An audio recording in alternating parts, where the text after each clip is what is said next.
Welcome to my YouTube channel. यह लड़की फर्श पर पोछा लगा रही है। उसके शानदार कौशल को देखते हुए फर्श को बहुत साफ किया जाना चाहिए। अचानक किसी ने दरवाजा खोला और जियाओलिंग ने घुमाव के साथ फर्श को पोछा, जिससे यूनजे, जो अभी अभी दरवाजे से अंदर आई थी, ऐसा करने में असमर्थ हो गई। यह पता चला कि आप इस तरह से फर्श को पोछा लगा सकते हैं। रेडियो पर कहानी की उत्पत्ति का पता लगाने के लिए जियाओलिंग को प्रसारण विभाग का पांडुलिपि खाता प्राप्त करने की आवश्यकता है, ताकि यह पता चल सके कि पांडुलिपि किसने प्रस्तुत की है।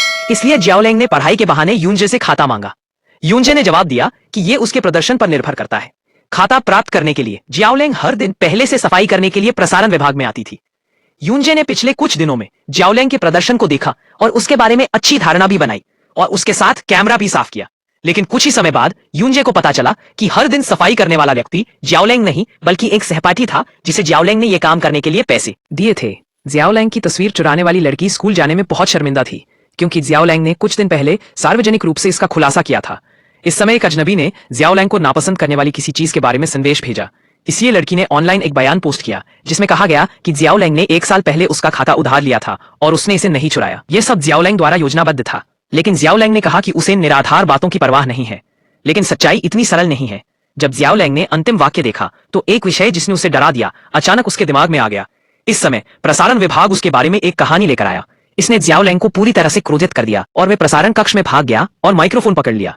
जियाओलिंग के ऑपरेशन ने दृश्य पर सभी को चौंका दिया और शिक्षक ने जियाओलिंग के ऑपरेशन के लिए यूनजे की आलोचना की। इस समय जियाओलिंग जियाओक्सियन से पूछ रहा था, क्या आपने ये कहानी सुनी है? जियाओक्सियन ने कहा, आप पहले माफी मांगे, क्योंकि आपके ऑपरेशन के लिए सभी को दंडित किया जाएगा।